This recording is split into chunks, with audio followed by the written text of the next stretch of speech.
دوستو، تاریخ ایوبی کے حوالے سے یہ چوتھی قسط پیش خدمت ہے۔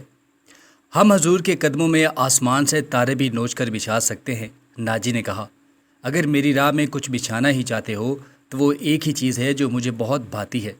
سلطان صلاح الدین نے کہا، آپ حکم دیں، وہ کون سی چیز ہے جو سلطان کے دل کو اچھی لگتی ہے؟ ناجی کے نائب نے کہا، مجھے صلیبیوں کی لاشیں پسند ہیں۔ سلطان صلاح الدین نے مسکرا کر کہا، مگر جلد ہی یہ مسکراہٹ ختم ہو گئی۔ ان کی آنکھوں سے شعلے نکلنے لگے۔ اس نے دھیمی آواز میں، جس میں غضب اور عتاب چھپا ہوا تھا، کہا، مسلمانوں کی زندگی پھولوں کی سیج نہیں۔ جانتے نہیں ہو صلیبی سلطنت ملت اسلامیہ کو چوہوں کی طرح کھا رہی ہیں؟ اور جانتے ہو کہ وہ کیوں کامیاب ہو رہے ہیں؟ صرف اس لیے کہ ہم نے پھولوں کی پتیوں پر چلنا شروع کر دیا۔ ہم نے اپنی بچیوں کو ننگا کر کے ان کی عصمتیں روند ڈالی ہیں۔ میری نظریں فلسطین پر لگی ہوئی ہیں۔ تم میری راہ میں پھول ڈال کر مصر سے بھی اسلامی جھنڈا اتروا دینا چاہتے ہو کیا؟ سلطان صلاح الدین نے سب کو ایک نظر سے دیکھا اور دبدبے سے کہا، اٹھا لو یہ پھول میرے راستے سے۔ میں نے ان پر قدم رکھا تو میری روح چھلنی ہو جائے گی۔ ہٹا دو ان لڑکیوں کو میری آنکھوں سے، ایسا نہ ہو کہیں میری تلوار ان کی زلفوں میں الجھ کر بیکار ہو جائے۔ حضور کی جاہ حشمت، مجھے حضور نہ کہو۔ سلطان صلاح الدین نے بولنے والے کو یوں ٹوک دیا جیسے تلوار سے کسی کی گردن کاٹ دی ہو۔ سلطان صلاح الدین نے کہا، حضور تو وہ ہے جن کے نام کا تم کلمہ پڑھتے ہو، جن کا میں غلام بے دام ہوں۔ میری جان فدا ہو اس حضور پر جن کے مقدس پیغام کو میں نے سینے پر کندہ کر رکھا ہے۔ میں یہی پیغام لے کر مصر آیا ہوں۔ صلیبی مجھ سے یہ پیغام چھین کر بحیرہ روم میں ڈبو دینا چاہتے ہیں، شراب میں ڈبو دینا چاہتے ہیں۔ میں بادشاہ بن کر نہیں آیا۔ لڑکیاں کسی کے اشارے پر پھولوں کی پتیاں اٹھا کر وہاں سے ہٹ گئی تھی۔ سلطان تیزی سے دروازے کے اندر چلا گیا۔ ایک وسیع کمرہ تھا جس میں ایک لمبی میز رکھی گئی تھی جس پر رنگا رنگ پھول رکھے ہوئے تھے۔ ان کے بیچ بھنے ہوئے بکروں کے بڑے بڑے ٹکڑے، سالے مرغ اور جانے کیا کیا رکھا گیا تھا۔ سلطان صلاح الدین نے رک کر پوچھا، اپنے نائب سے کہا، کیا مصر کا ہر ایک باشندہ ایسا ہی کھانا کھاتا ہے؟ نہیں جناب، غریب تو ایسے کھانے کا خواب بھی نہیں دیکھ سکتا۔ نائب نے کہا، اچھا تم مجھے بتاؤ کہ تم کس قوم کے فرد ہو؟ سلطان صلاح الدین نے کہا، کیا ان لوگوں کی قوم الگ ہے جو ایسے کھانوں کا خواب بھی نہیں دیکھ سکتے؟ کسی طرف سے کوئی جواب نہیں آیا۔ اس جگہ جتنے ملازم ہیں اور جتنے سپاہی ڈیوٹی پر ہیں، ان سب کو بلاؤ اور یہ کھانا ان کو دے دو۔ سلطان صلاح الدین نے لپک کر ایک روٹی اٹھائی، اس پر 2-3 بوٹیاں رکھیں اور کھڑے کھڑے کھانے لگا۔ نہایت تیزی سے روٹی کھا کر پانی پیا اور باڈی گارڈز کے کمانڈر ناجی کو ساتھ لے کر اس کمرے میں چلا گیا جو واسرائے کا دفتر تھا۔ 2 گھنٹے بعد ناجی دفتر سے نکلا، دوڑ کر اپنے گھوڑے پر سوار ہوا، ایڑی لگائی اور نظروں سے اوجھل ہوا۔ رات ناجی کے 2 کمانڈر جو اس کے ہمراز تھے بیٹھے اس کے ساتھ شراب پی رہے تھے۔ ناجی نے کہا، جوانی کا جوش ہے، تھوڑے ہی دنوں میں ٹھنڈا کرا دوں گا۔ کم بخت جو بھی بات کرتا ہے کہتا ہے، رب کعبہ کی قسم، صلیبیوں کو ملت اسلامیہ سے باہر نکال کر ہی دم لوں گا۔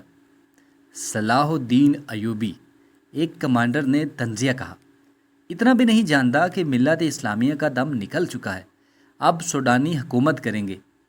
کیا آپ نے اسے بتایا نہیں کہ یہ 50,000 کا لشکر سوڈانی ہے اور یہ لشکر جسے وہ اپنی فوج سمجھتا ہے صلیبیوں کے خلاف نہیں لڑے گا؟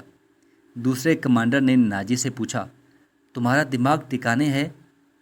میں اسے یقین دلا آیا ہوں کہ یہ 50,000 سوڈانی شیر صلیبیوں کے پرخچے اڑا دیں گے۔ لیکن ناجی چھپ ہو کر سوچ میں پڑ گیا۔ لیکن کیا اس نے مجھے حکم دیا ہے کہ مصر کے باشندوں کی ایک فوج تیار کرو؟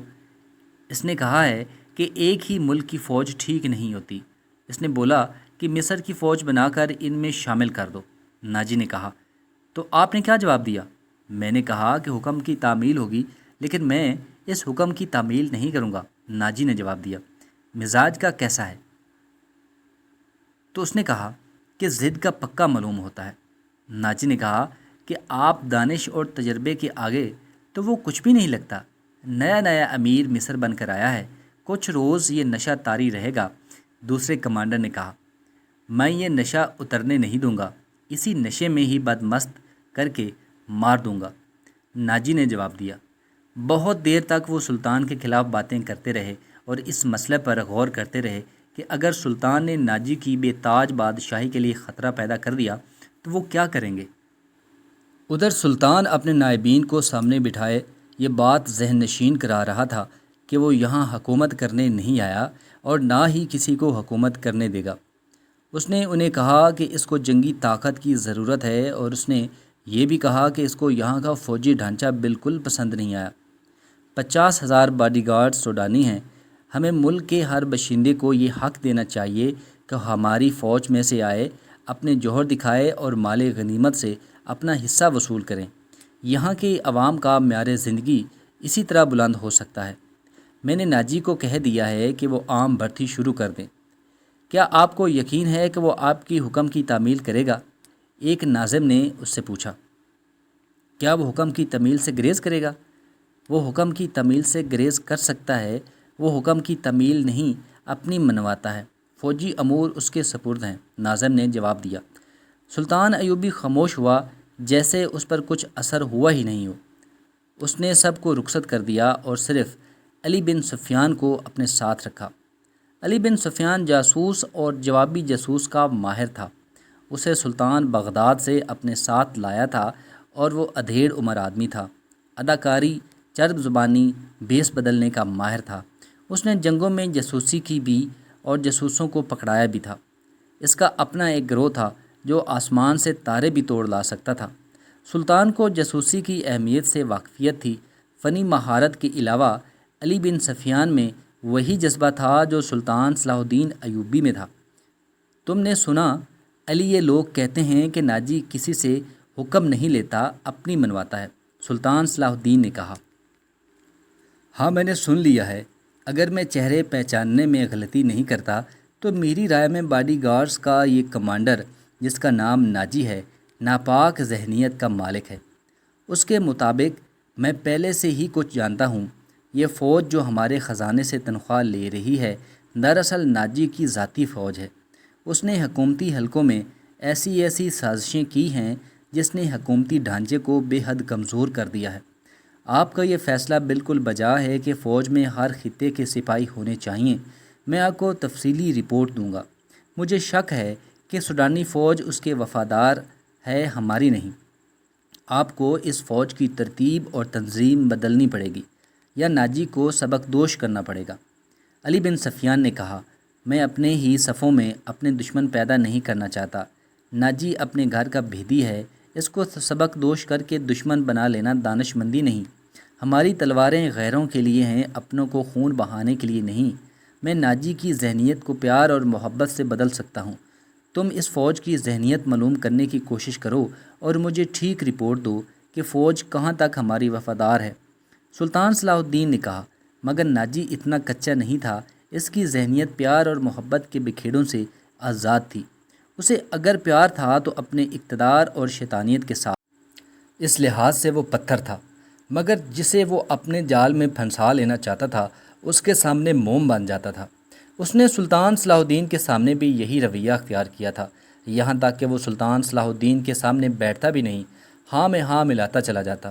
اس نے مصر کے مختلف حصوں سے سلطان صلاح الدین کے حکم کے مطابق فوج کے لیے عام بھرتی شروع کی تھی، اگرچہ یہ کام اس کے مرضی کے خلاف تھا۔ دن گزرتے گئے، سلطان صلاح الدین اسے کچھ پسند کرنے لگا تھا۔ ناجی نے سلطان صلاح الدین کو یقین دلایا تھا کہ سوڈانی فوج اس کے حکم کی منتظر ہے اور یہ قوم کی توقعات پر پورا اترے گی۔ ناجی 2-3 بار سلطان صلاح الدین کو کہہ چکا تھا کہ سوڈانی فوج باڈی گارڈز کی طرف سے اسے دعوت دینا چاہتا ہے اور فوج اس کے اعزاز میں جشن منانے کو بے تاب ہے، لیکن سلطان صلاح الدین یہ دعوت مصروفیات کی وجہ سے قبول نہ کر سکا۔